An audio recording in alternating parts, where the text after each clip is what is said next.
તો hi guys, કેમ છો? ફરીથી એક મસ્ત મજાના વિડીયોમાં તમારું સ્વાગત છે. હું છું અપેક્ષા અને તમારું બધાનું સ્વાગત કરું છું આપણી ચેનલ અપેક્ષા શુક્લા બ્લોગમાં. ગાઈઝ, આજે કેવું છે કે આજે મારે જવાનું છે મૂવી જોવા, એટલે લેડીઝ લુક જાય છે બધા મૂવી જોવા, તો હું સાથે સાથે જવાની છું. 7:15 શો છે, તો ત્યાં સુધી મારે છે ને જમવા બનાવવાનું છે. તો મેં સેવસણ બનાવતું તો વટાણા બાફો ઓલરેડી મૂકી દીધા છે ને હવે આપણે ફટાફટ બનાવી લઈએ સેવસણ, રેડી થઈ જઈએ. રેડી થતા રેડી થઈને પછી તમને મળીશ કે મેં શું પહેર્યું છે. ત્યાં જઈને બે આખું લેડીઝ ગ્રુપ છે, બધા મૂવી જોવાના છે. લેડીઝ ગ્રુપ હોય આપણા અમદાવાદી હોય એટલે ગુજરાતી મૂવી તો હોય જ, તો આપણે જોવાનું છે ગુજરાતી મૂવી. તો ચલો, મજા આવશે. કયું જોઉં છું મૂવી, શું છે, ક્યાં જોઉં છું, બધું ડિટેલમાં તમને કહીશ. વિડીયો એન્ડ સુધી જોવો પડશે. ચલો આગળ જોતા રહો, મોજ કરશું સાથે મળીને. જો ગાઈઝ, અહીંયા મારું સેવસણ થાય છે. નજાકત જો ખાલી તમે, બાકી એક નંબર છે ને બોસ. તમે કહેશો પાછા જાતે વખાણ કરે. અરે મારા વખાણ તો મારે જ કરવા પડે ને. અહીંયા મારી તરી પણ રેડી છે. બસ હવે 4-5 ભાખરી કરવી છે. કલ્લો ઓલરેડી 6:45 થઈ ગયા છે. કહીશું બહુ લેટ છું, ફટાફટથી છે ને કરી નાખો ભાખરીને પછી કપડાં બદલી ભાવું. દોડ પહોંચી ગઈ છે.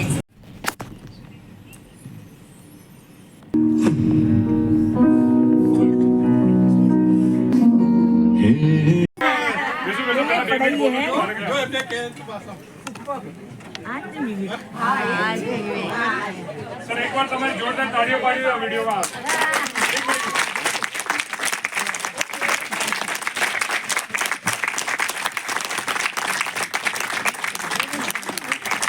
Thank you. મને દિલીપભાઈ કીધું મારા ખાસ મહેમાનો આવે છે, મેં કીધું તો હું ખાસ ક્યાંયથી પણ આવી જઈશ તમને. હું તમારા 2 મિનિટ લઉં. ઓકે, જસ્ટ એક ઇન્ટ્રો આપી દઉં સર. હું આપ સૌના પરિવાર સમાન જ એક પરિવારથી આવું છું. સંભળાતું નથી? વચ્ચે આવી જાઓ. નહીં, હું થોડું જોરથી બોલું સાહેબ, થોડું જોરથી બોલીશ. વચ્ચે ઓકે, હું અહીંયાથી બોલું.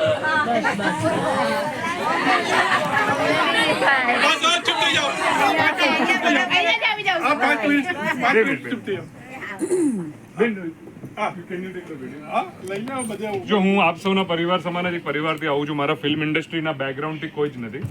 તો જેમ તમે તમારા છોકરાઓને ગાઈડ કરો એમ મારા પપ્પાએ મને ગાઈડ કર્યો કે બેટા તું પેલા ભણી લે, સેટ થઈ જા, કમાવા લાગ, પછી તારે જે કરવું એ કરજે.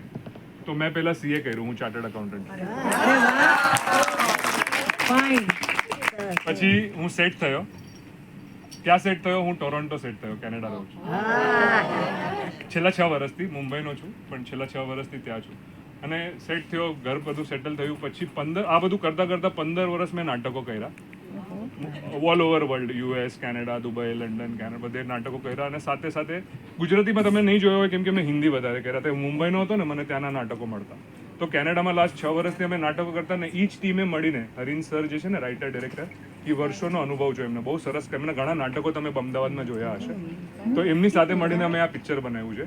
અમારો કોઈ મોટો પ્રોડક્શન હાઉસ નથી, કંઈ જ નથી. જેમ એક પરિવાર મળીને બનાવે ને, બહુ જ મહેનતથી 1.5 વર્ષ લાગ્યું, દિવસ રાત એક કરીને જોબ કરતા ફેમિલી સાચવતો સાથે હું કરું છું. હવે આ 1 મહિનાની છુટ્ટી લીધી છે પિક્ચર માટે મેં.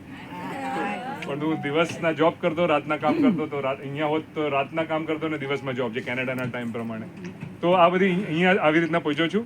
તો તમને જો તો ઇન્ટરવલ થયું છે, જો લાસ્ટમાં તમને લાગે યોગ્ય છે, સારું છે, તો તમે સમાજને કહેજો. અમારી પાસે કોઈ એડવર્ટિઝમેન્ટનું કે કાંઈ જ નથી. અમારી પાસે તમારો લોકોનો સપોર્ટ જ છે.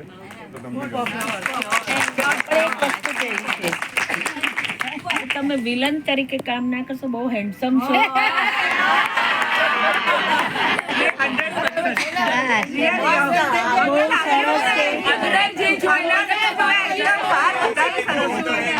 રિયલ લાઈફમાં હું આવો જ છું. આ તો ખાલી પિક્ચરમાં.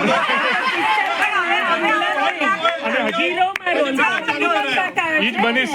અને હજી એક લાસ્ટ વસ્તુ કહી દઉં. એક વસ્તુ આપણે પછી ફોટો લઈએ. હું અહીંયા હું જઈશ નહીં, તમે કહેશો ત્યાં સુધી નહીં. ઓકે, પણ એક વસ્તુ કેવી છે, હીરો તરીકે કામ કરો ત્યારે પહેલી ઇન્વાઇટ મને કરજો. પણ મારે ખાલી એ કેવું છે ને, હું અહીંયા ટાઈમપાસ માટે નથી આવ્યો આ એક્ટર બનવા. આટલા વર્ષોનું મેં મહેનત કર્યું છે ને, મારે દેશ અને સમાજ માટે મૂવીના માધ્યમથી કંઈ કરવું છે, દેશને અને સમાજને સારું મળે. તો તમે કંઈ જ ન કરી શકતા હોય તો 10 સેકન્ડ ભગવાનના સામે મારા માટે પ્રાર્થના કરો. હવે હું અહીંયા જ છું, આપણે ફોટો લઈએ.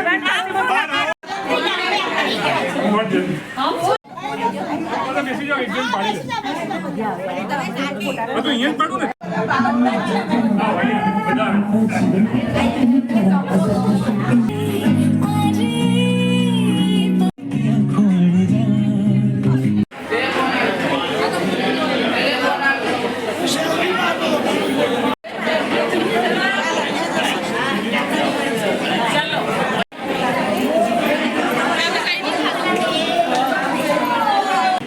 ગાઈઝ જોઈ લીધું છે મૂવી. સરસ મૂવી હતું. One time watch. મતલબ તમારા આજુબાજુમાં ક્યાંય હોય તો જોવાય એવું છે.